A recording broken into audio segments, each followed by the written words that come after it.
Swikal और प्रणाम। to one and all present here.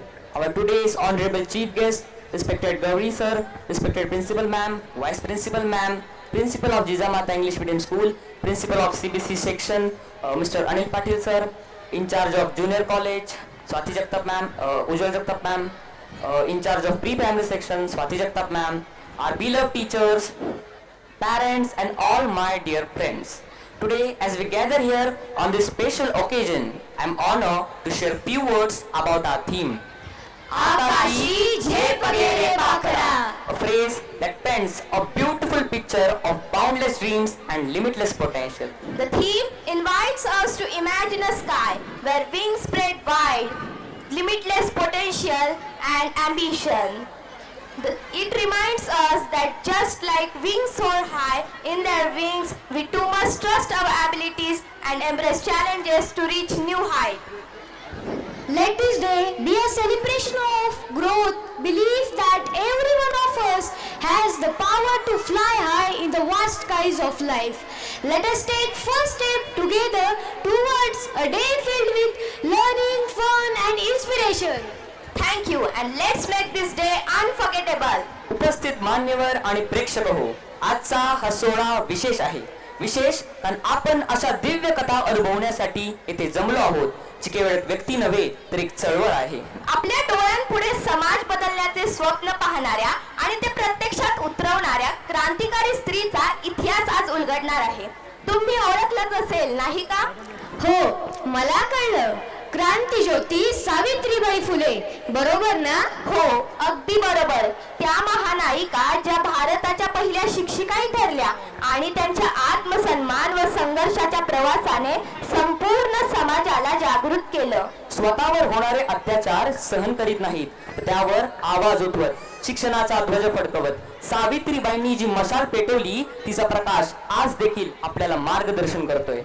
आणि त्या काल्पनिक स्वप्नांमध्ये नसून आजच्या समाजासाठी प्रेरणादायी आहेत. अरे तुम्हाला माहित आहे का, आपल्या प्रिन्सिपल मॅम, सर्व टीचर्स सुद्धा सावित्रीबाईंच्या कार्याची प्रेरणा घेत असतात.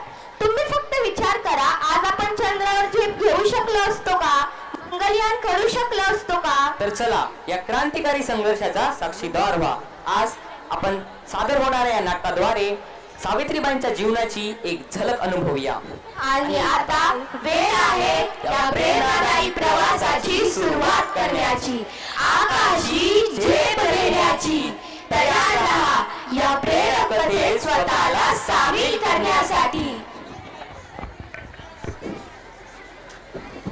सावित्रीबाई फुले या लहानपणीपासूनच समाजाविषयी जागृत होत्या आणि बुद्धिमानही होत्या. सावित्रीबाईंच्या लहानपणीचा एक प्रसंग.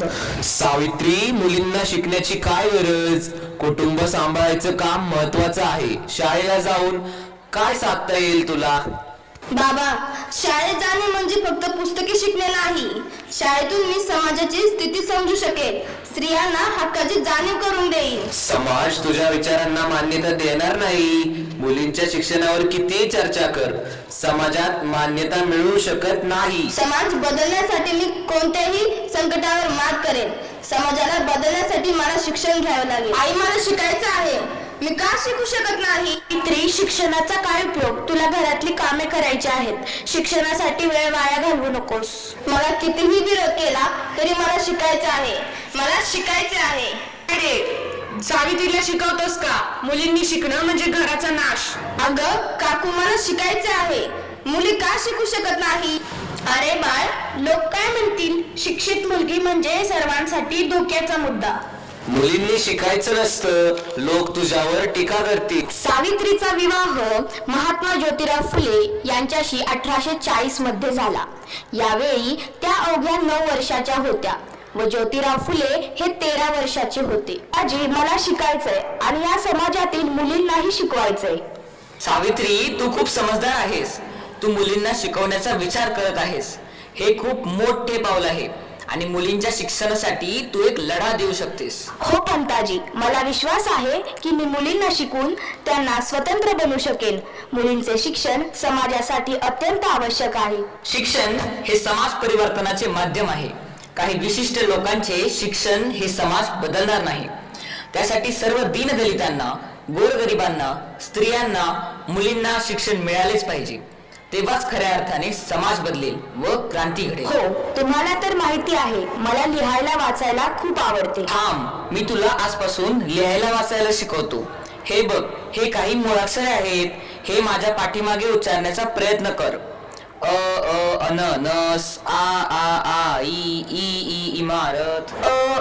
अननस, आ ई इमारत. हे पहा, मी सगळी मुळाक्षरे गिरवली व पाठही केली. छान छान. आता तुला वाचण्याचा सराव करायला हवा.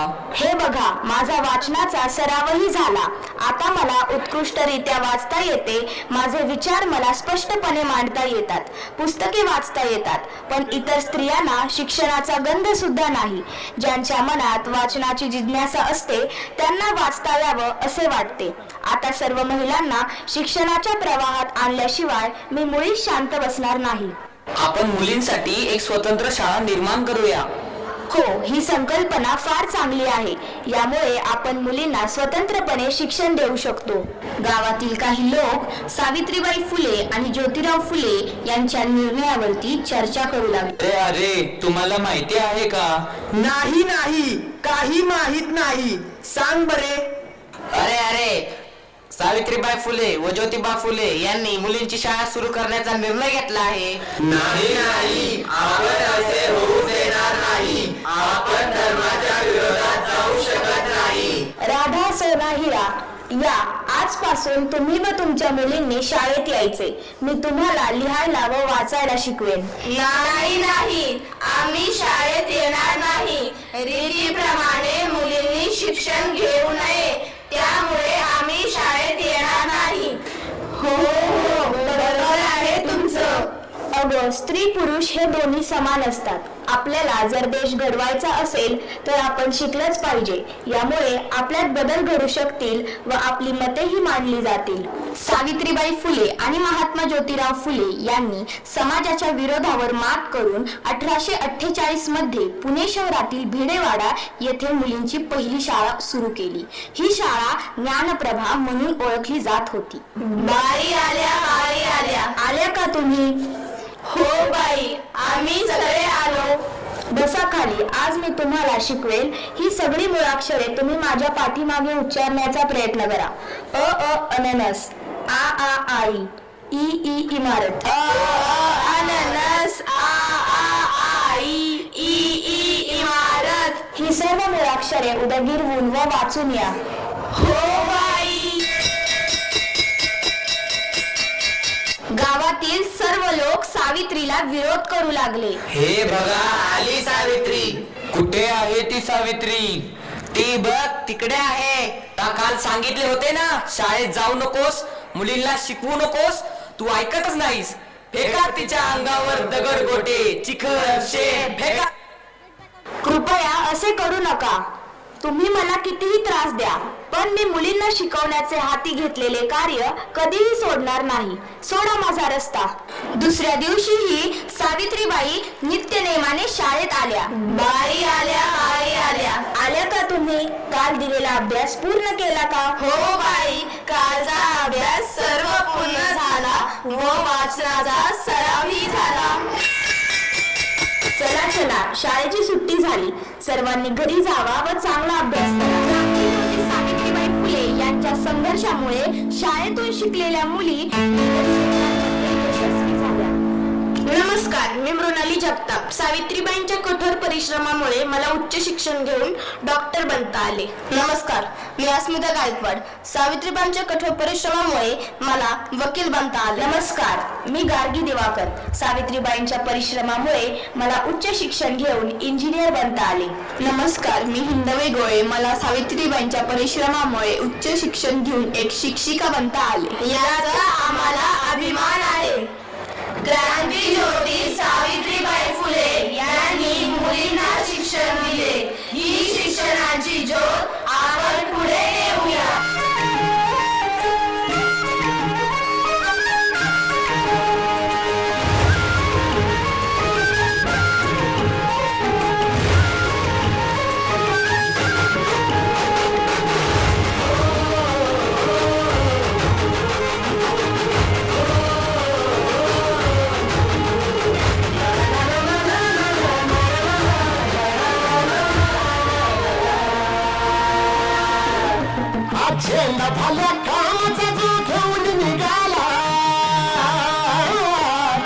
चेंडा भल्या कामाचा जो घेऊन निघाला अरे काट कुठं वाट म्हणजे पोचती त्याला रगतली गलगरी हसन शाबास केची रगतली गलगरी हसन शाबास केची तू चाल पुढे तुला रगड्या भीती कशाची परवा भिकुणाची